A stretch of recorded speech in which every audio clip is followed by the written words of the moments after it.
చెప్పండి. మీరెంతగా దేవుణ్ణి స్తుతిస్తే అంతగా దేవుడు మిమ్మల్ని దీవిస్తాడు. స్తుతి ఏం చేస్తుంది? నీ స్థితిని మారుస్తుంది. ఏం చేస్తారు చెప్పండి? స్తుతి ఏం చేస్తే? పని చేస్తే కాదు, మన స్థితి, మన పరిస్థితి మారిపోవాలంటే నువ్వు దేవుణ్ణి స్తుతించాలి. దేవుని యొక్క వాక్యంలో ఏమున్నదంటే ఎప్పుడూ సంతోషించండి. దేవుడు నీకేమిచ్చాడు?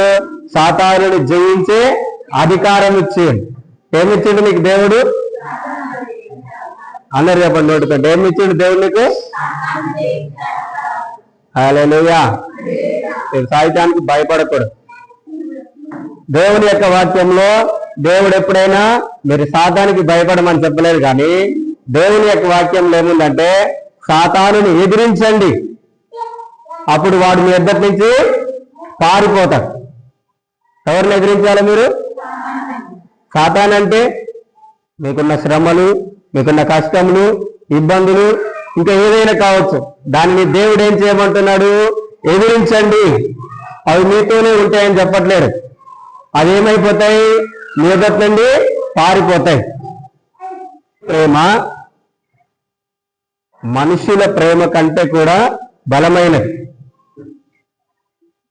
శ్రేష్టమైనది. ఎవరి ప్రేమ? దేవుని ప్రేమ. God's love is so much precious than human love. మనుషుల ప్రేమ కంటే దేవుని ప్రేమ శ్రేష్టమైనది. ఈవెన్ తల్లిదండ్రుల కంటే కూడా దేవుని ప్రేమ శ్రేష్టమైనది. తల్లిదండ్రులు మనల్ని ప్రేమిస్తున్నారంటే వాళ్ళు మన దగ్గర నుండి ఏదో ఒకటి ఎక్స్పెక్ట్ చేస్తారు. లేదంటే ఇంకా ఎవరినైనా నీ భర్తను కానీ నీ భార్యను కానీ ప్రేమిస్తున్నావంటే ఏదో ఒకటి నీ దగ్గర నుండి ఆశిస్తుంటారు. లేదంటే ఇంకెవరినైనా, మన ఇంట్లో ఎవరినైనా ప్రేమించినా కానీ, లేదంటే లోకంలో ఎవరిని ప్రేమించినా కానీ ఏదో ఒకటి మన దగ్గర నుంచి తప్పకుండా ఆశిస్తారు. కానీ దేవుని ప్రేమనే, దేవుని యొక్క ప్రేమ మాత్రమే నీ దగ్గర నుంచి ఏది కూడా ఆశించదు. అది కొలతలేని ప్రేమ. ఎలాంటి ప్రేమ చెప్పండి? అది దేవుని ప్రేమకి నువ్వు ఎంత ప్రేమించాలి? అందు నిన్ను ఇంతే ప్రేమిస్తాను. నువ్వు నాకు ప్రార్థన చేయట్లేవు, నా వాక్యం చదవట్లేవు, నా మందిరానికి రావట్లేవు కనుక నేను నిన్ను కొంచెమే ప్రేమిస్తానని చెప్పలేదు.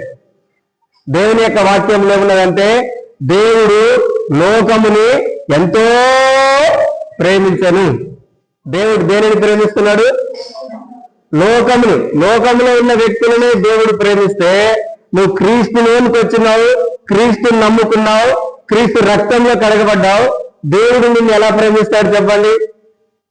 అత్యున్నతమైన ప్రేమతోటి, ఆయన తన యొక్క సంపూర్ణమైన బలముతోటి ఆయన నిన్ను ప్రేమిస్తాడు. హల్లెలూయా, హల్లెలూయా. సో నేను ఎక్కడికి వెళ్ళినా వాక్యం ఫ్రీగా చెప్పగలుగుతాను, కానీ ఇక్కడికి వచ్చినప్పుడే వాక్యం చెప్పలేకపోతా.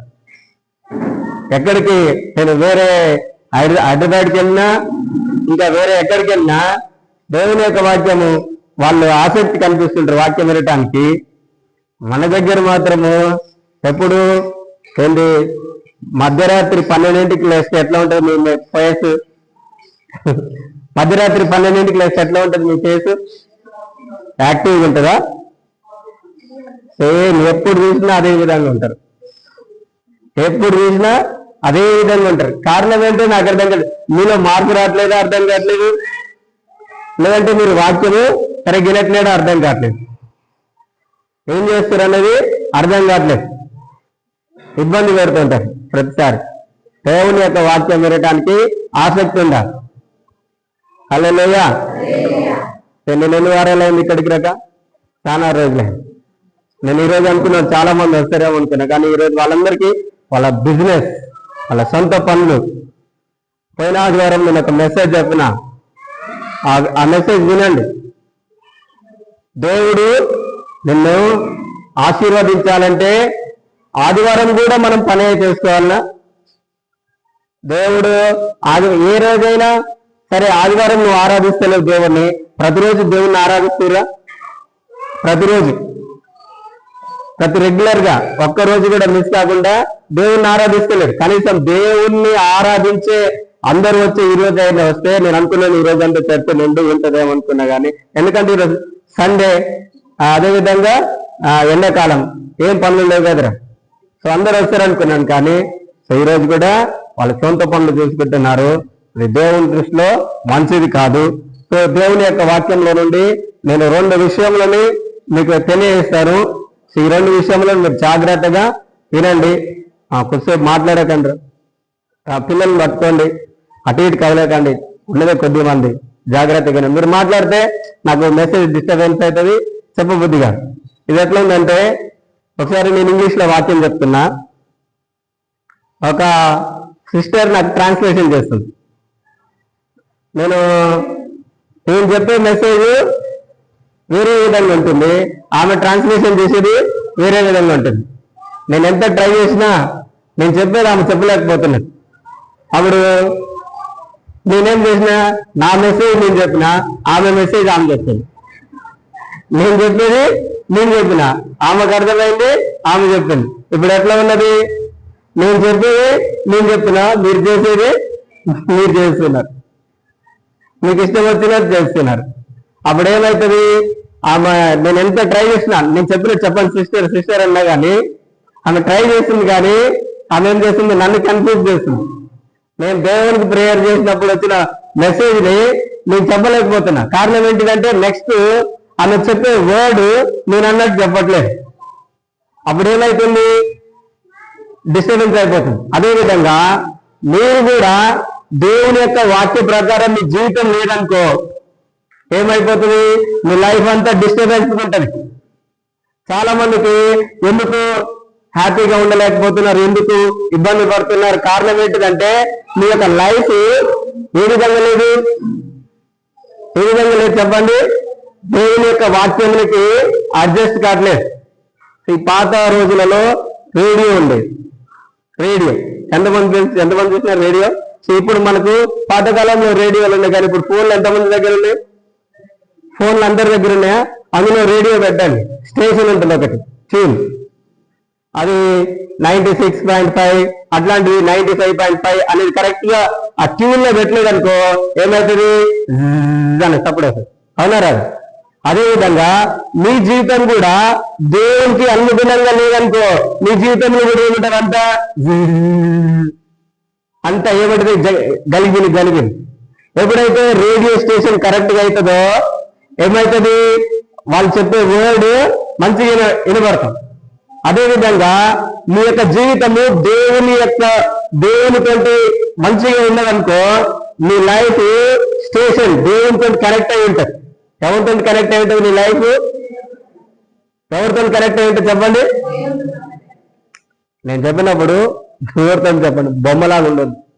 నిన్ను దేవుడు బొమ్మలాగా తయారు చేయలేదు. దేవుడు నిన్ను మాట్లాడే విధంగా చేసింది. ఎలా చేసింది చెప్పండి? మాటకి శక్తి ఉంటుంది. ఏముంటుంది చెప్పండి? దేనికి? ఎవరైనా నిన్ను తిడితే నీకేమొస్తుంది? దేవుని యొక్క మాటకి రెస్పాండ్ కావట్లేదు. ఒక వ్యక్తి నిన్ను తిడితే దానికి ఏమవుతున్నాము, ఆవేశం వస్తుంటది, కోపం వస్తుంటది, మరల వెంటనే నువ్వు కూడా ఏదో ఒకటి మాట్లాడాలనిపిస్తుంది. కానీ దేవుడు నీతో మాట్లాడుతున్నప్పుడు నువ్వు ఎప్పుడు ఏం చేస్తాడు, నువ్వు వాళ్ళగా ఉంటే దేవుడు నీ జీవితంలో ఏం పనిచేయడు.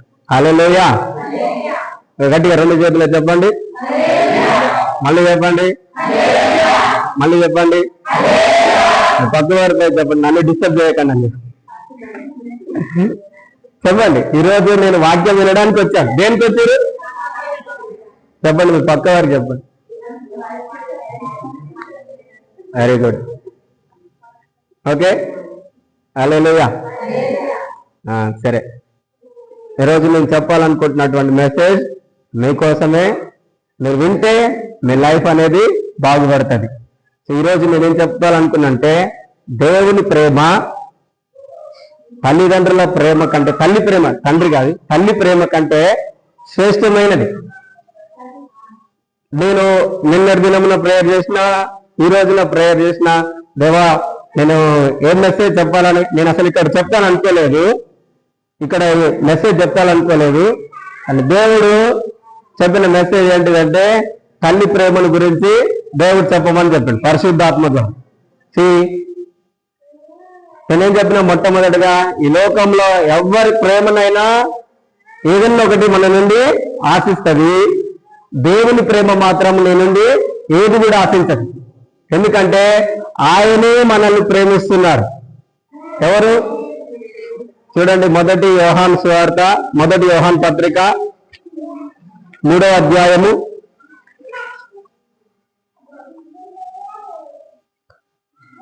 4వ అధ్యాయము 10వ వచనం. మనము దేవుణ్ణి ప్రేమించుతామని కాదు, తానే మనలను ప్రేమించి మన పాపములకు ప్రాయశ్చిత్తమైనటకు తన కుమారుని పంపెను. మనము దేవుణ్ణి ప్రేమించినామని కాదంట.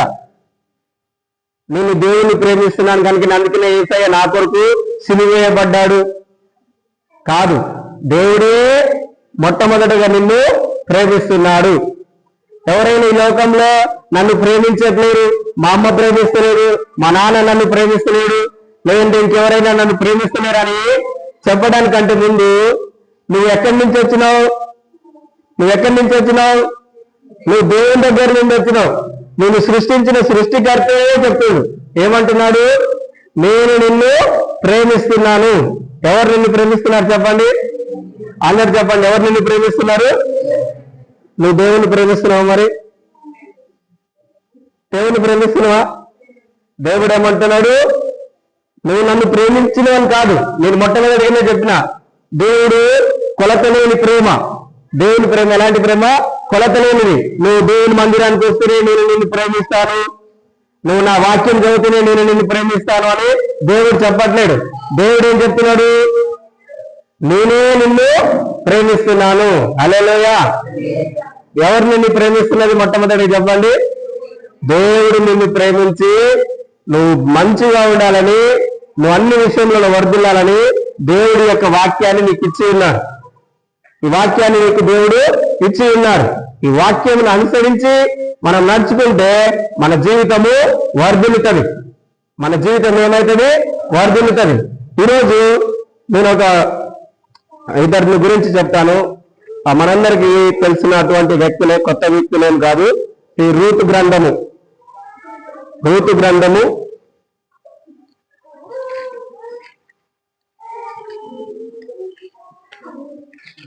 3వ అధ్యాయము 1వ వచనం. ఆమె అత్త అయిన నయోమి, నా కుమారి, నీకు నేను కలుగునట్లు నేను నీ కొరకు విశ్రాంతి విచారింపవలసిన దానిని కదా. ఓకే, ఇక్కడ దేవుని యొక్క వాక్యంలో ఏమంటున్నది? ఇక్కడ ఎవరు కనబడతారు? Ruth, Naomi. ఇక్కడ రూతు ఎవరు చెప్పండి? నయోమి అత్త. ఈరోజు ఎవరైనా అత్తని అమ్మలాగా చూసేవాళ్ళు ఉన్నారా? అదేవిధంగా కోడల్ని కూతురులాగా చూసేవాళ్ళు ఉన్నారా? కానీ ఇక్కడ దేవుని యొక్క వాక్యంలో ఏమని చెప్తుంది? ఆమె నా కుమారి. ఏమంటుంది? ఎవరిని? తన కోడల్ని. ఏమంటుంది? నీ కొరకు నేను విశ్రాంతి, సెక్యూరిటీ. విశ్రాంతి అంటే ఏంటిది? సెక్యూరిటీ, భద్రత, కాపుదల. నీ కొరకు నేను నిన్ను కాపాడాలి కదా. ఎందుకు ఆమె నిన్ను కాపాడాలనుకుంటుంది? ఎందుకు ఆమె కాపాడాలనుకుంటుంది చెప్పండి? ఎందుకు నయోమి తన కోడల్ని కాపాడాలనుకుంటుందంటే, ఆమె ఒక అన్య దేశస్తురాలు, మోయాబీరాలు. ఆమె ఏ దేశస్తురాలు? ఎవరు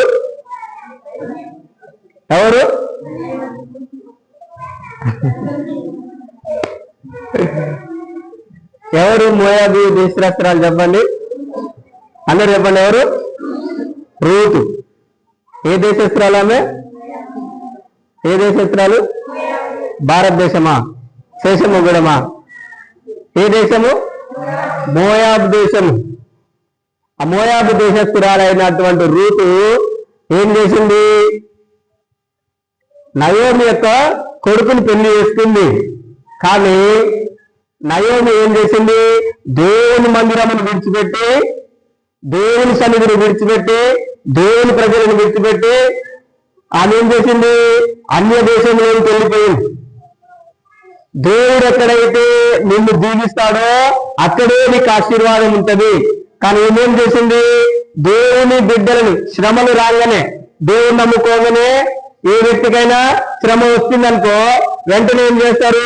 నేను దేవుడు నమ్ముకున్నా, నాకు శ్రమ వచ్చిందని చెప్పి మరలా యథావిధంగా ప్రయత్నిస్తుంటారు. కానీ ఇక్కడ ఈ నయోమి ఏం చేసింది? కరువు వచ్చింది. కరువు రాగానే ఏం చేసింది? తన యొక్క 2 కుమారులని, తన భర్తని వెంట పెట్టుకుని మోయాబు దేశంలో, శపితమైన దేశంలోకి వెళ్ళింది. అక్కడికి వెళ్ళినప్పుడు ఏమైంది? తన యొక్క భర్త చనిపోయింది. మొట్టమొదటిగా దేవుడు వార్నింగ్ చేసిండు, ఇది నువ్వు వెళ్ళవలసిన స్థలం కాదు, నువ్వు ఉండాల్సిన స్థలం కాదు, నువ్వు ఇక్కడికి ఎందుకు వెళ్ళావు, వెళ్ళకూడదు కదా అని చెప్పేసి దేవుడు వార్నింగ్ ఇచ్చిండు. నువ్వు వెళ్ళకూడని ప్రదేశంలోకి ఎప్పుడైతే వెళ్తావో నీ జీవితంలో ఏమొస్తుంది? నష్టము. ఏమొస్తుంది చెప్పండి? దేవుని ఎదుట విచారణ చేయకుండా, దేవుని అడగకుండా, దేవునికి ప్రార్థన చేయకుండా నువ్వే పని చేసినా కూడా అదేం తీసుకొస్తుంది నీకు? అందరు చెప్పండి, ఏం తీసుకొస్తుంది? ఏం తీసుకొస్తుంది? ఎప్పుడు దేవునికి ప్రార్థన చేయకుండా, నీకేదైనా ఆశీర్వాదం వస్తున్నది, నీకేదైనా మేలు కలుగుతుందని ఎవరైనా నిన్ను పిలిచిరు అనుకోండి, అప్పుడు మేలు కలుగుతుందని మాత్రమే చూస్తున్నావు. కానీ అది దేవుని చిత్తమా కాదా అని విచారణ చేయట్లేదు. ఏం చేస్తున్నాం మనము? నువ్వు ఫస్ట్ వాళ్ళు చెప్పిన మాటలలో నీకేముంటుంది? సంతోషం ఉంటుంది, హ్యాపీనెస్ ఉంటుంది. అందుకనే మనం ఏం చేస్తున్నాము? వెళ్తున్నాం, అల్లకి వెళ్తున్నాం. కానీ దేవుడు ఏం చెప్తున్నాడు?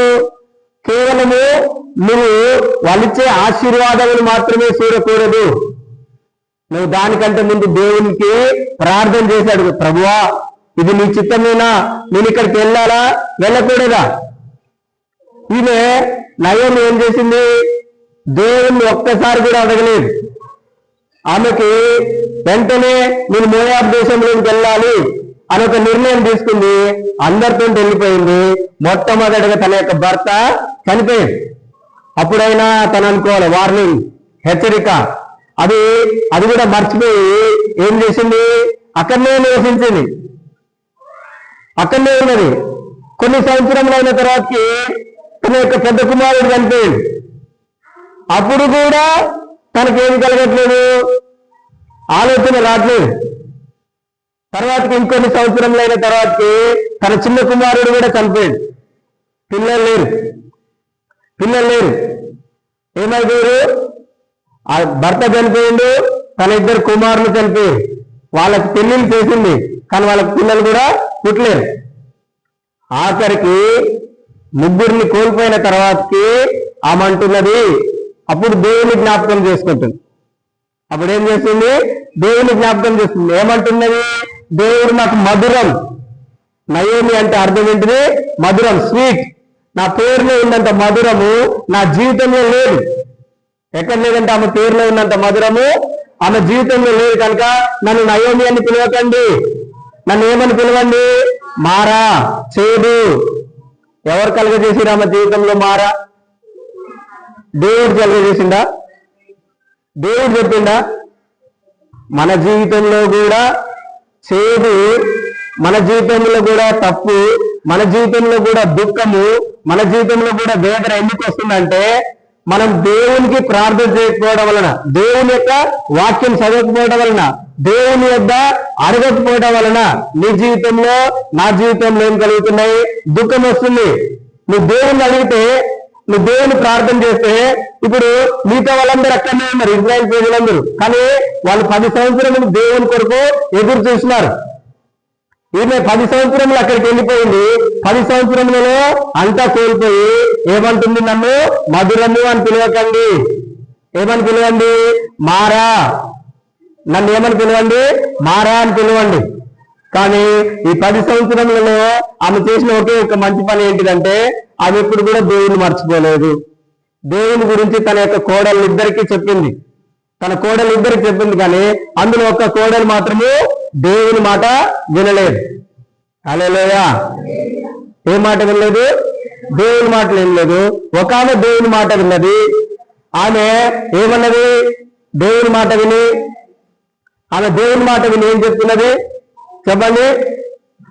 నువ్వు ఎక్కడైతే నివసిస్తావో అక్కడే నేను నివసిస్తాను, నువ్వు ఎక్కడైతే మృతి పొందుతావో అక్కడే నేను మృతి పొందుతానని చెప్పి ఆమె ఏం చేసింది? దేవుని బిడ్డలతో కలిసి ఉండడానికి వచ్చింది. హల్లెలూయా. గట్టిగా చెప్పండి హల్లెలూయా. దేవుని మందిరంలోనికి, దేవుని దగ్గరికి నువ్వు ఎప్పుడైతే వస్తావో నీ యొక్క గత జీవితం ఏదైనా కావచ్చు, నువ్వు ఏ విధంగానైనా జీవించవచ్చు. ఇక్కడ రూతుకి ఆమె అన్య దేశస్తురాలు, దేవుని గురించి తెలియదు. కానీ ఆమె దేవుని గురించి విన్న తర్వాత ఒక నిర్ణయం తీసుకుంది. ఏంటిది? నేను వీళ్ళతో నివసించను, నాకు భర్త లేకపోయినా పర్లేదు, నాకు మా తల్లిదండ్రులు లేకపోయినా పర్లేదు, నాకు ఏం లేకపోయినా పర్లేదు, కానీ నేను దేవునితో ఉంటా అని నిర్ణయం తీసుకుంది. హల్లెలూయా. నేను కూడా ఈరోజు ఏం చెప్తున్నానంటే, నీ జీవితంలో ఏదున్నా ఏది లేకపోయినా నీ జీవితంలో దేవుణ్ణి మాత్రం విడిచిపెట్టకు. ఈమె ఒక్కసారి దేవుని గురించి విన్నది. ఆమె ఏమంటుంది? నువ్వు ఎక్కడ చనిపోతే నేను అక్కడే చనిపోతాను, నువ్వు ఎక్కడ జీవిస్తే అక్కడే నేను జీవిస్తాను అన్నది. ఆ ఒక్క మాట దేవుని దృష్టిలో విలువైనది. హల్లెలూయా. ఇంతమందికి నేను చెప్పిన, మనం మాట్లాడే ప్రతి మాటకి విలువ ఉంటది. ఏంటి చెప్పండి? మనం మాట్లాడే ప్రతి మాటకి, నువ్వు మాట్లాడే ప్రతి మాటకి విలువ ఉంటుంది. నువ్వు ఏదో ఒకటి అనాలోచనగా పలుకుతున్నావు అనుకోవద్దు. దేవుని యొక్క వాక్యంలో ఉంది, మత్తయి సువార్త 12వ అధ్యాయం 37వ వచనంలో, నువ్వు మాట్లాడే ప్రతి మాటను బట్టి దేవుడు నీకు తీర్పు తీరుస్తాడు. ఏం చేస్తాడు చెప్పండి దేవుడు? నేను బైబిల్ చూడమని చెప్పలేదు, నేను బైబిల్ తీయమని చెప్పలేదు. నా వైపు వినండి. ఏం చెప్తున్నా? అందరు చెప్పండి. ఏం చెప్తున్నా? అంతకంటే ముందు ఏం చెప్పినా? అయిపోయింది. మీరు మంచిగా వింటున్నారా లేరా? ఎవరి గురించి చెప్తున్నా నేను? రూతు ఏ దేశస్తురాలు? మోయాబ్ దేశమేనా? భారతదేశం కాదుగా, ఇజ్రాయేలా? నయోమి ఏ దేశస్తురాలు?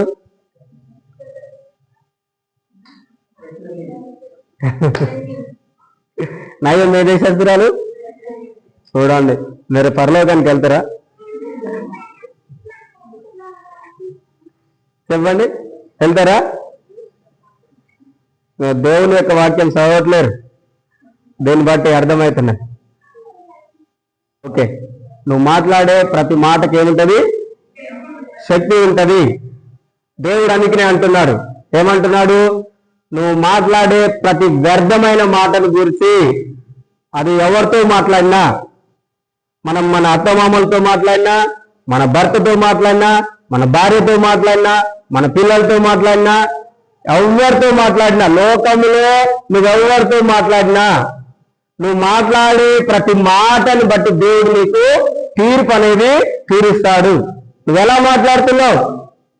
నువ్వేమన్నా జ్ఞానం లేని దానివా, తెలివి లేని దానివా? జ్ఞానం లేని వాళ్ళు బుద్ధిహీనము, బుద్ధి తక్కువ, జ్ఞానం లేక తెలివి లేక మాట్లాడతారు. మనకు దేవుడు ఏమంటున్నాడు? నీకు నీ వాక్యం ఇచ్చి ఉన్నాను, నీ జ్ఞానం ఇచ్చి ఉన్నాను, నువ్వే విధంగా మాట్లాడాలి, నువ్వే విధంగా నడవాలి. చూడండి, సామెతల గ్రంథము 4వ అధ్యాయము, సామెతల గ్రంథము 4వ అధ్యాయము 24వ వచనం.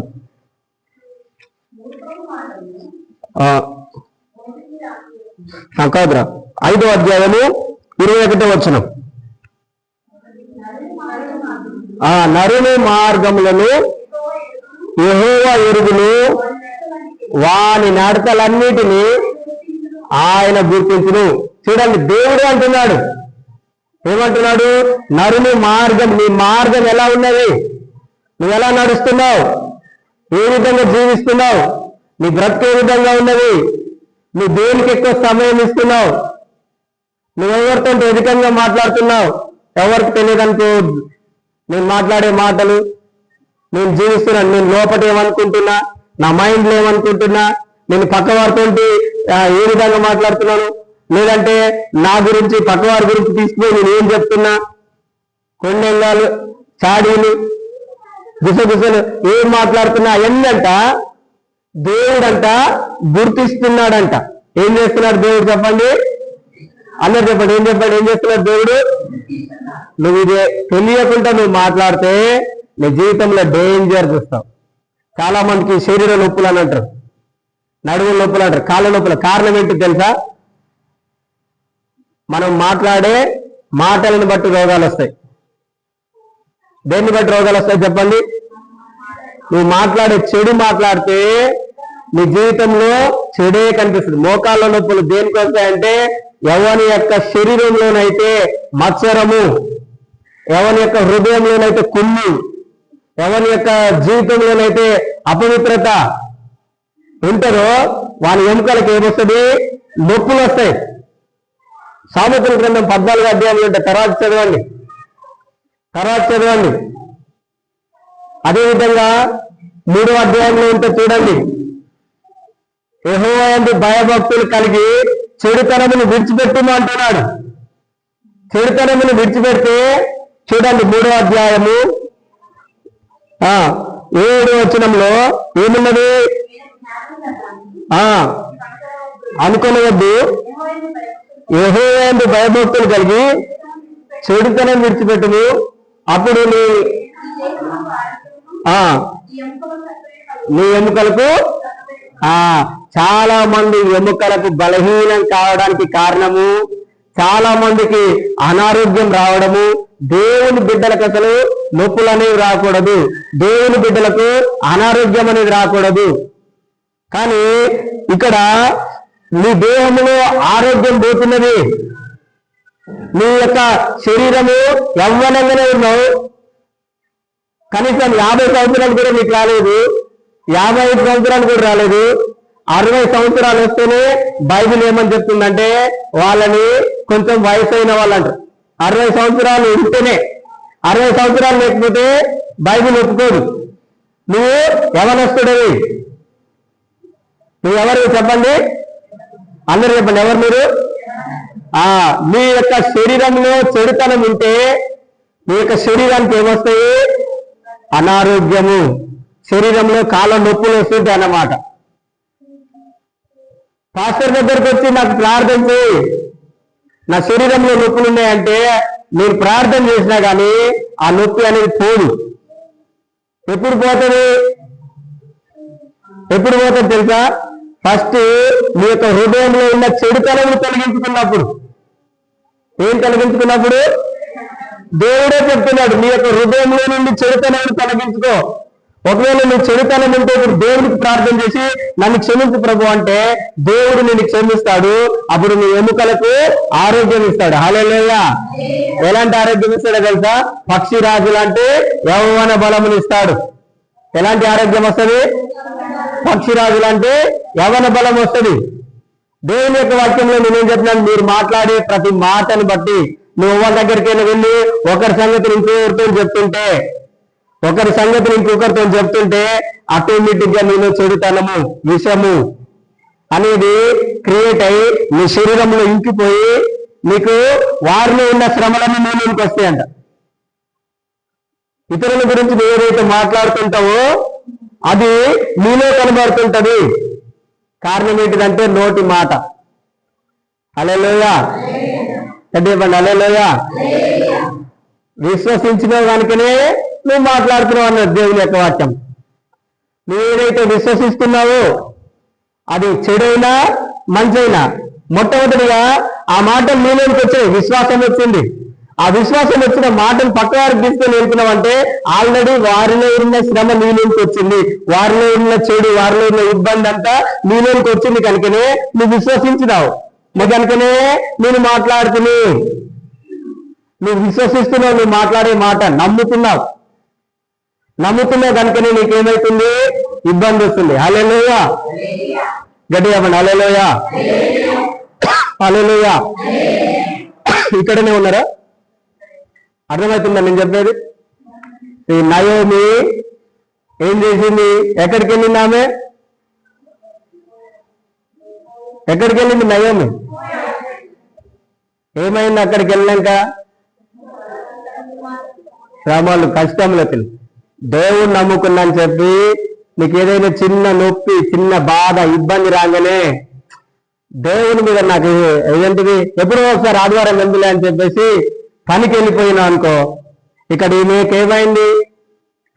నయోమి శ్రమ వచ్చింది, కరువు వచ్చింది అని చెప్పేసి ఆదివారం కూడా పనికి పోకుంటే ఎట్లా? నాకు రేపు ఎట్లా వెళ్తుంది, నేను రేపు ఎట్లా తినాలని చెప్పేసి ఈమె కరువు వచ్చిందని చెప్పేసి ఆదివారం కూడా పనికి పోయింది. సరే, దేవుని మందిరాన్ని విడిచిపెట్టి చాలా దూరం వెళ్ళిపోయింది. మనం కూడా ఆదివారం పనికి పోకపోతే రేపు ఏం తింటా? ఇవాళనే పని దొరుకుతుంది. నీకు తెలుసా ఇవాళనే పని దొరుకుతుంది అని రేపు దొరకదా? నీకు దేవుడు చెప్పిందా? మనమే నిర్ణయం తీసుకుంటాం. నీకు నువ్వే దేవుని యొక్క వాక్యంలో ఉంది సొంత నిర్ణయము, నీ స్వబుద్ధి, నీ బుద్ధి మీద ఆధారపడితే నీ మార్గములు పాడైపోతాయి. కానీ ఈమె ఏం చేసింది? ఆమె సొంత ఆలోచనతోటి, స్వబుద్ధితోటి ఏ దేశంలోకి వెళ్ళింది? అన్య దేశంలో. దేవుని మందిరమును విడిచిపెట్టి, దేవుడు నివసించే ఆ నివాస స్థలమును విడిచిపెట్టి అన్య దేశంలోకి వెళ్ళిపోయింది. ముగ్గురిని కోల్పోయింది. తన భర్తను కోల్పోయింది, తన 2 కొడుకుల్ని కోల్పోయింది. ఇంకా ఆమెకి ఏమున్నది? ఇప్పుడు ఆమె ఒంటరి అయిపోయింది, ఏమి లేదు. తన 2 కోడలకు కూడా ఆప్షన్ ఉంది. ఏంటిది? వాళ్ళిద్దరు కూడా ఈమెను ఇచ్చిపెట్టి వెళ్ళిపోయే ఆప్షన్ ఉంది. అందులో ఒక ఆమె ఆల్రెడీ జంప్ అయిపోయింది, వెళ్ళిపోయింది. ఇంకొక ఆమెనే ఉంది. కానీ ఆమె ఎందుకు ఈమెతో ఉంటుందంటే ఒకే ఒక కారణం ఏంటిదంటే ఆమె తన యొక్క కోడలిద్దరికి ప్రతిరోజు దేవుని మాటలు చెప్పేదంట. మరి మీ ఇంట్లో ఎవరైనా దేవుని మాటలు చెప్తున్నారో ఇక గొడవలు పెట్టుకుంటున్నారు? చెప్పండి, ఏం పెట్టుకుంటున్నారు? ఇక గొడవలు పెట్టుకుంటే గొడవలు ఉంటాయి. దేవుని గురించి చెప్తే విశ్వాసం వస్తుంది. మీ ఇంట్లో ప్రతిరోజు సినిమాలు చూసిర్రా? అదే గొడవలు మీ ఇంట్లో కూడా కనిపిస్తాయి. సీరియస్. ఎందుకంటే వినటం వలన ఏం కలుగుతుంది? నువ్వు విన్నావు కనుక నీలో కూడా అది వస్తుంది. నువ్వు కూడా అదే విధంగా యాక్ట్ చేస్తావు. ఇప్పుడు కాకపోయినా తర్వాతకి ఎప్పుడు వస్తారు నువ్వేం చేస్తావు? అదే విధంగా నేను ఉండాలని ప్రయత్నిస్తుంటాం. హల్లెలూయా. తను ఏమైపోయింది? మధురంగా ఉన్న తన జీవితాన్ని మారాగా మారుస్తుంది. నీ జీవితం కూడా అంతే, మన జీవితం కూడా అంతే. దేవుని విడిచిపెట్టి దూరంగా వెళ్తే మన జీవితంలో కూడా మారా వస్తుంది. కానీ ఆమెకి మరలా దేవుడి జ్ఞాపకం వచ్చింది. ఇక్కడ నేను అంత కోల్పోయినానని చెప్పేసి మరలా దేవుని మందిరంలోకి వచ్చింది.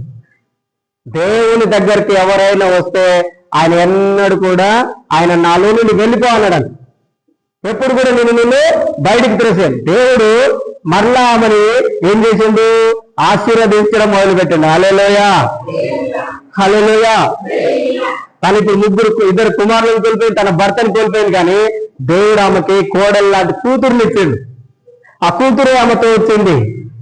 ఆ కూతురు వచ్చి తనతో ఉంటున్నప్పుడు ఆమె ఏమంటున్నది చూడండి. 3వ అధ్యాయం, రూతు 3వ అధ్యాయం 1వ వచనంలో ఏమని ఉన్నది చదవండి.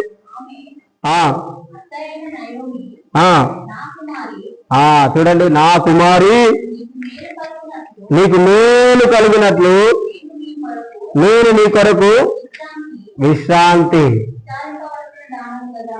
చూడండి, దేవుని దగ్గరకు వస్తే దేవుడే నీకు విశ్రాంతి. విశ్రాంతి అని తెలుగులో ఉంటుంది, ఇంగ్లీష్ లో ఏంటిదంటే సెక్యూరిటీ. ఏంటి చెప్పండి ఇంగ్లీష్ లో? అంటే భద్రత, కాపుదల, కాపాడాలి. దేవుని దగ్గరకు వస్తే దేవుడే నిన్ను కాపాడుతాడు. హల్లెలూయా. ఈమె నయోమి, ఆమె రూతు తన తల్లిదండ్రులందరినీ విడిచిపెట్టి తన అత్తతో పాటు వచ్చింది కనుక ఇప్పుడు ఆమెను ఎవరు కాపాడాలి? తల్లిదండ్రులు కాపాడాలా? తల్లిదండ్రులు చాలా దూరంగా ఉన్నారు. ఇప్పుడు ఆమెకు అసలు తల్లిదండ్రులే వద్దని వచ్చేసింది. నాకు దేవుడే కావాలి అని వచ్చేసింది. ఇప్పుడు ఆమెకి కాపుదల, సెక్యూరిటీ ఎవరు ఇవ్వాలి? తన అత్తని ఇవ్వాలి కనుక ఆమె ఏమంటుంది, నా కుమారి. మన యొక్క మనస్సు మారిపోతే నువ్వు మాట్లాడే మాట మారుతుంది. నీ మనసు మారకుంటే నువ్వు మాట్లాడే మాటలు కూడా మారవు. నీ మనసు మార్చుకోవాలి. ఫస్ట్ ఆఫ్ ఆల్ వాళ్ళు మనల్ని ఎంత బాధ పెట్టినా, ఈ అత్త ఏం చేసింది, తనకు పెళ్లి చేసింది కానీ తన భర్తని చనిపోయేలాగా చేసింది. ఇప్పుడు ఆమెకు ఎంత వేదన ఉండాలి. అయినా కానీ ఆమె ఏమంటుంది, తన మనసు మారుస్తుంది. ఎలా మారుతుంది మనసు? దేవుని యొక్క వాక్యం వినటం వలన. హల్లెలూయా. ప్రతిరోజు నువ్వు దేవుని యొక్క మాటలు, దేవుని యొక్క వాక్యం వింటే నీ మనసు మారుతుంది, నీ బ్రతుకు మారుతుంది. అప్పుడు దేవుడు ఏమన్నా మోసం చేసిండా? నువ్వు వేరే దేశం నుంచి నా దగ్గరికి వచ్చినావు, నేను ఎందుకు ఆశీర్వదించాలన్నాడా? లేదు. దేవుడు ఏం చేసిందామని నువ్వు ఇంతమందికి ఒక పాత జీవితం జీవించడం, దేవుని దగ్గర ఉన్నా కానీ, దేవుని మందిరంలో పెట్టినా కానీ నీ ఇష్టం వచ్చినట్టు జీవించడం. అయినా కానీ నువ్వు మనసును మార్చుకొని మరలా దేవుని దగ్గరకు వచ్చినావు. దేవుడు నిన్ను ఏమైనా తోసేస్తాడు అనుకుంటున్నావా? నీ కొరకు మరలా దేవుడు అద్భుతాలు చేస్తాడు. హల్లెలూయా, హల్లెలూయా. ఆమె తన అత్తతో పాటు వచ్చింది, ఈమెకేం లేదు కనుక ఆమె ఏం చేస్తుంది, ఒక ఆయన పొలంలోనికి వెళ్ళింది పని చేయడానికి. ఫస్ట్ పని చేయడానికి కూడా కాదు, పనికి ఆమె కూడా కాదు, పని ఆమెను కూడా ఆమెను లెక్కించలేదు. పని చేసే ఒక స్త్రీగా కూడా ఆమెని గుర్తించలేదు. కనుక ఎవరు కూడా నన్ను పనికి పిలవట్లేరని చెప్పేసి మనం ఏం చేస్తాం, వెంటనే దిగులు పడుతుంటాం. నన్ను ఎవరు ప్రేమిస్తలేరు, నన్ను ఎవరు గుర్తిస్తలేరు, నన్ను ఎవరు లెక్క చేయట్లేరని మనం దిగులు పడతాం. కానీ ఆమె ఏం చేస్తున్నది, ఎవరు పిలవకపోయినా పర్లేదు, పని వాళ్ళ వెనకాలని వెళ్ళి ఆమె ఏమేరుతుంది, పరిగెడుతున్నది. హల్లెలూయా. దేవుడు ఆమె యొక్క విశ్వాసాన్ని చూసింది.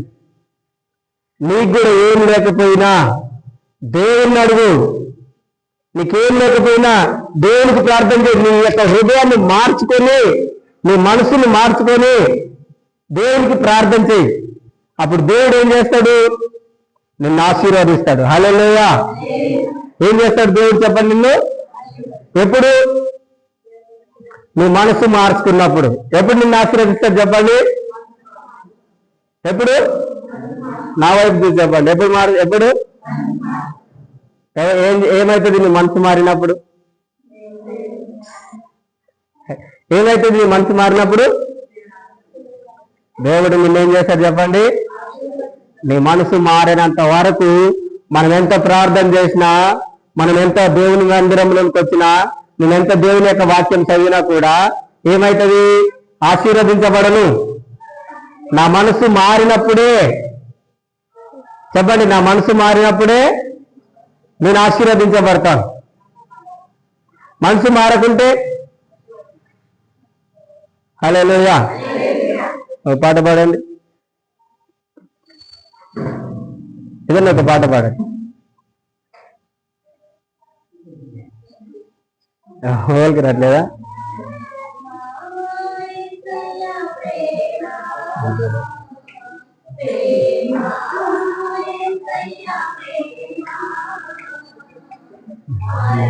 చప్పట్లు పెట్టండి.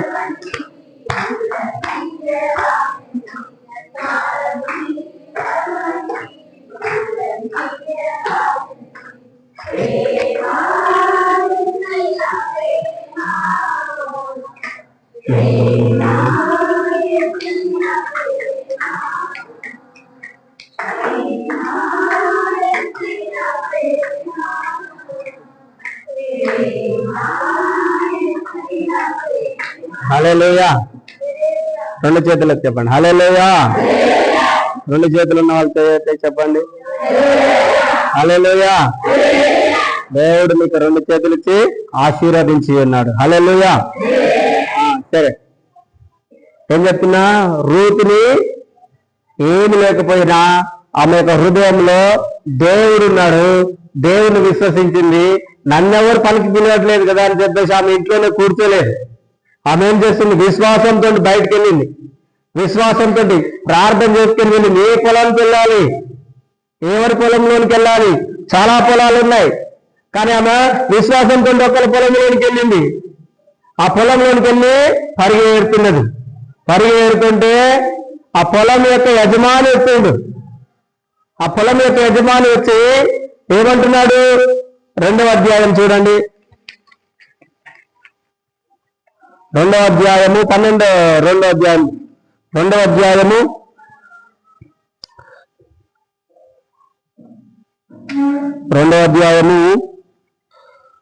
12వ వచనం, 8వ వచనం.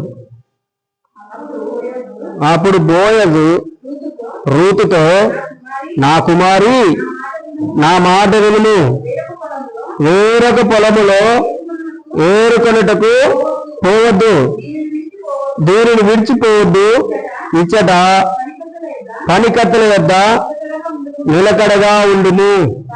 చాలు. అదేవిధంగా 12వ వచనం,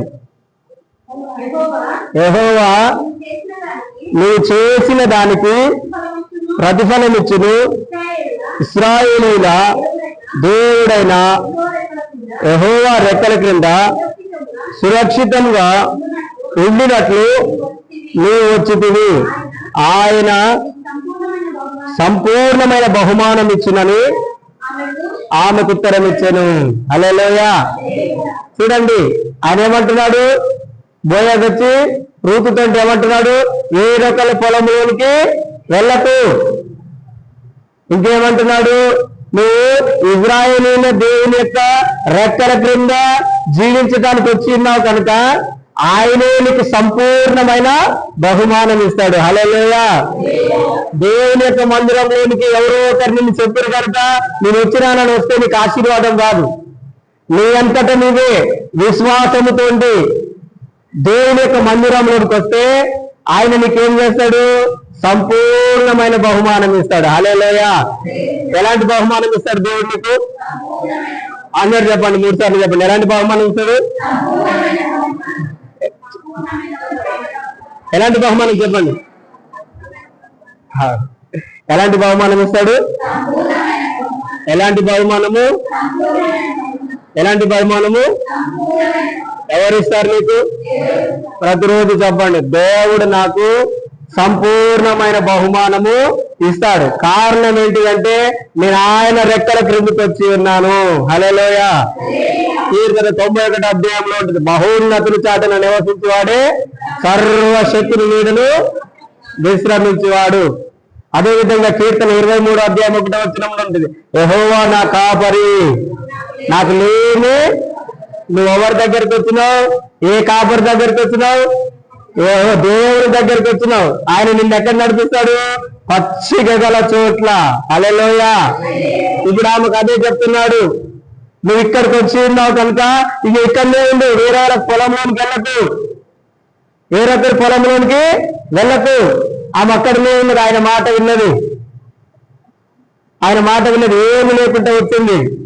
ఆయన మాట విన్నది, దేవుళ్ళు ఆమె కట్టబడ్డది. ఆయన అంటున్నాడు, దేవుడు అంటున్నాడు ఆమెను చూసి, మీ యొక్క పూర్వపు ప్రవర్తన కంటే దేవుని దగ్గరికి వచ్చిన తర్వాతకి మీ ప్రవర్తన ఇంకా మంచిగా అయింది. హల్లెలూయా. దేవుని దగ్గరికి వస్తే ఏమైతుంది నీ ప్రవర్తన? అందరు చెప్పండి, ఏమైతుంది? ఎవరైనా మారిపోయిందని చెప్తున్నారా? చెప్పండి. అంటే మీరు నిజంగా దేవుని దగ్గరికి వచ్చిరా? దేవుని యొక్క వాక్యంలో ఆయన ఏం చెప్తున్నాడంటే, నువ్వు దేవుని దగ్గరికి వచ్చినావు కనుక నీ మునుపటి ప్రవర్తన కంటే ఇప్పటి ప్రవర్తన మరీ మంచిగా అయింది.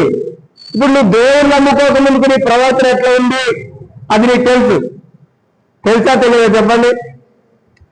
దేవుని నమ్ముకున్నావు, బాప్టిజం తీసుకున్నావు, ప్రభు బల్ల ఆరాధనలో పాల్గొంటున్నావు. ఇప్పుడు నీ జీవితం ఎట్లున్నదో చూసుకో. దేవుని నమ్ముకోక ముందుకు ఎట్లనైతే నీ ప్రవర్తన ఉందో ఇప్పుడు కూడా అదే ప్రవర్తన ఉందా? అదే విధంగా వ్యర్థమైన మాటలు మాట్లాడడం, అదే విధంగా సీరియల్స్ సినిమాలు చూడడం, అదే విధంగా ఇతరుల మీద కోపడ్డం, అదే విధంగా ఉన్నట్లయితే నువ్వు ఇంకా దేవుడి రెక్కల క్రిందికి ఇంకా రాలేదు. దేవుడు ఏమంటున్నాడు? దేవుని దగ్గరికి వచ్చిన ఏ ఒక్కరి ప్రవర్తన అయినా, నువ్వు ఎలాంటి ప్రవర్తన కలిగిన స్త్రీ అయినా, ఎలాంటి ప్రవర్తన కలిగిన పురుషుడు అయినా, నువ్వెంత త్రాగుబోతు అయినా, ఎంత వ్యభిచారి అయినా, ఎంత దొంగవైనా దేవుడి దగ్గరికి వస్తే దేవుడు ఏం చేస్తాడంటే నీ ప్రవర్తనని సంపూర్ణంగా ఆయన మార్చేస్తాడు. హల్లెలూయా, గట్టిగా చెప్పండి హల్లెలూయా. యోబు 8వ అధ్యాయంలో ఉంటది. మొదట నీ స్థితి కొద్దిగా ఉందినా, 8వ అధ్యాయం 7వ వచనం చదవండి. యోబు 8:7.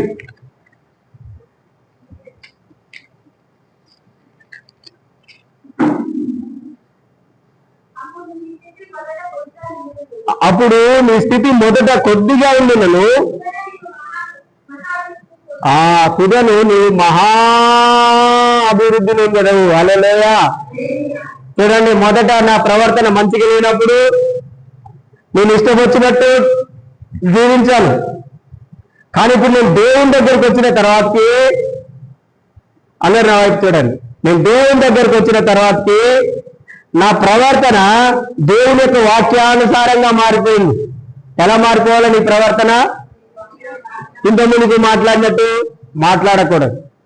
కారణం ఏంటంటే ఇంతకుముందుకు నువ్వు దేవుడు లేకుండా నీకు నువ్వే దేవుడిగా జీవించినావు.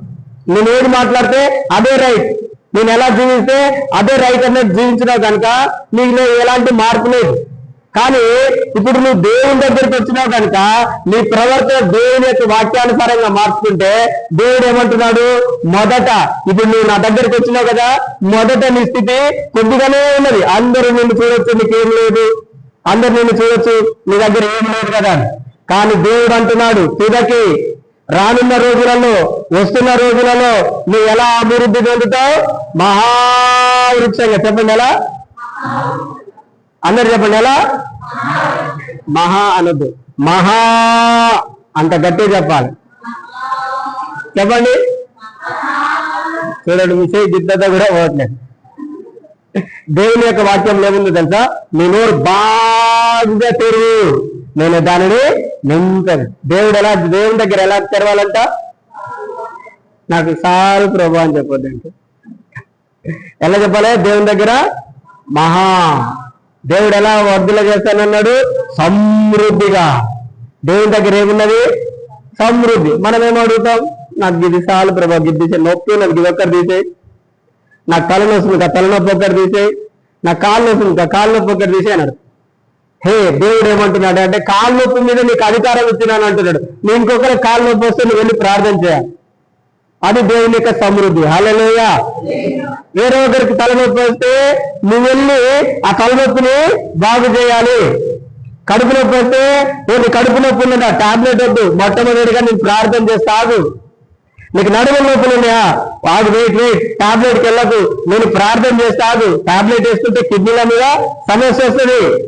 టాబ్లెట్ కంటే ముందర నువ్వు దేవుని నమ్ము. హల్లెలూయా. ఎవరు నమ్మాలి నువ్వు? రూట్ ఎవరు నమ్మింది? ఎక్కడికి వచ్చింది? మోయాబుకా? మోయాబు అంటే మళ్ళా పాత జీవితమే. ఎక్కడికి వచ్చింది ఆమె? ఎక్కడికి వచ్చింది? బెత్లెహేం అంటే ఏంటి తెలుసా? మీనింగ్ బెత్లెహేం రొట్టెలు, సమృద్ధి, ఆహారం. హల్లెలూయా. ఈ సమృద్ధి కలిగిన దగ్గరికి వచ్చింది ఆమె. ఏమి లేని ఆమె ఎక్కడికి వచ్చింది? నీ జీవితంలో కూడా ఏమి లేకుండా ఉంటే యేసు ప్రభు దగ్గరికి వచ్చినావు. ఇప్పుడు ఎవరి దగ్గరికి వచ్చినావు? యేసు ప్రభు దగ్గరికి. ఒక్క వ్యక్తి, చిన్న బాలుడు 5 రొట్టెలు 2 చేపలు తీసుకొని వచ్చిండు. ఎన్ని చేపలు? ఎన్ని చేపలు అడిగాడు? ఎన్ని చేపలు, ఎన్ని రొట్టెలు? దేవుడు ఏం చేసిండు దానిని? నాకు 5 రొట్టెలు వద్దు అన్నాడా? చిన్న వద్దు పో అన్నాడా? నువ్వు ఇచ్చే కానుక 2 రూపాయల 10 రూపాయల కాదు, నువ్వు దేవునికి ఎలా ఇస్తున్నావు మనం లెక్క పెట్టుకొని దేవుని యొక్క వాక్యంలో హృదయంలో లెక్క చూసుకొని నేను ఇంతే వేస్తాను, నేను వస్తానంట, అది నువ్వే కక్కేస్తావని. అంటే దానివల్ల నీకు ఉపయోగం లేదు. ఒక ఆమె యేసు ప్రభు దగ్గరికి వచ్చింది, 2 రూపాయలే ఇచ్చింది ఆమె. కానీ ఆమె కంటే గొప్ప గొప్ప వాళ్ళు చాలా డబ్బులు ఇచ్చిరంట. ఆమె కంటే గొప్ప గొప్ప వాళ్ళు చాలా డబ్బులు ఇచ్చారు. కానీ యేసు ప్రభు ఒకటే మాట చెప్పింది, మీ అందరిలో కంటే ఈ విధవరాలే ఎక్కువ ఇచ్చింది. హల్లెలూయా. ఎందుకంటే ఆమె దగ్గర ఉన్నవే 2 రూపాయలు, ఆమె దగ్గర ఉన్నవే 2 రూపాయలు. ఒక ఆయన ఇప్పటికీ జీవిస్తున్నాడు, కెన్నెత్ కోపలాండ్. ఏం పేరు తెలియట్లేదు. ఏ ల్యాండ్ ఆయన? ఏ ల్యాండ్? హోప్ కాదు, హోప్ కాదు, కోపం కాదు, కోప్లాండ్. ఏం పేరు? Kenneth Copeland. ఆయన ఏం చేసిందంట, సండే స్కూల్ అది చర్చికి వచ్చిందంట. చర్చికి వచ్చి ఆదివారం ఆరాధన అయిపోయినప్పుడు దేవుడు చెప్పాడు, అక్కడ సేవకుడు చెప్తున్నాడంట, నీ దగ్గర ఏదుంటే, నీ దగ్గర ఏం లేకపోయినా, నీ దగ్గర ఏదుంటే అది దేవుని మందిరంలో విశ్వాసంతో దేవుడు నిన్ను ఆశీర్వదిస్తాడని చెప్పిందంట. ఆయన దగ్గర చూసుకుంటే 1 రూపాయి లేదు, ఆయన దగ్గర మంచి డ్రెస్ కూడా లేదు. ఆయన అప్పుడు ఆలోచించింది, ఏది ఇస్తే అది దేవుడు దీవిస్తాడుగా. నా దగ్గర అయితే ఏం లేదనే దేవుని తెలుసు, నీ దగ్గర ఏమి లేదో దేవుని కూడా తెలుసు. ఆయన ఏం చేసింది, నా దగ్గర ఏం లేదని చెప్పేసి ఈ గుండు కూడా పైసలు పెట్టి కొనేదే అని చెప్పేసి ఈ గుండెని తీసి, ఆ అంగికున్న వస్త్రంకున్న గుండెని తీసి తీసుకెళ్లి దేవుని కానుకలు వేసిందంట. దేవుడు కూడా ఆయనని ఎంత గొప్పగా ఆశీర్వదించిందంటే, మనలో ఎవరికైనా కారున్నాయా? మనం గుండె వేసినాం ఎప్పుడైనా దేవుని మందిరంలో? అంటే నీకాడ ఆయన కంటే ఎక్కువ ఉన్నట్టే కదా. చూడండి, ఆయన మన దగ్గర కారు కూడా లేదు, కానీ ఆయన ఫ్లైట్లే గిఫ్ట్గా ఇస్తుందంట, విమానాలే ఇతర దేవ సేవకులకి గిఫ్ట్గా ఇస్తున్నాడు అంట. ఎంత గొప్పగా ఆశీర్వదించుంటాడు అంటే, మనం ఏది ఇచ్చినా దేవునికి హృదయపూర్వకంగా ఇవ్వాలి. ఇక్కడ చిన్న బాలుడు యేసు ప్రభు దగ్గరికి 5 రొట్టెలు 2 చేపలు తీసుకొని వచ్చాడు. 5 రొట్టెలు 2 చేపలు తీసుకొని వస్తే దేవుడు ఇంటిని పంపేలే. నువ్వు నా దగ్గరికి రావద్దని చెప్పలేదు. మనుషులు మనల్ని ఏం చేస్తారు, నీ దగ్గర మంచి బట్టలు లేవు, నీ దగ్గర మంచి బంగారం లేదు, నీ దగ్గర మంచి చదువు లేదని చెప్పేసి మనల్ని ఒక దగ్గర కూర్చోబెడుతుంటారు, వాళ్ళని ఒక దగ్గర కూర్చోబెడుతుంటారు. కానీ దేవుడు అందరినీ సమానంగా చూస్తున్నాడు. హల్లెలూయా, హల్లెలూయా. దేవుడు ఏం చేసిండు, ఆ 5 రొట్టెలను 2 చేపలను పట్టుకొని ఆశీర్వదించిందంట.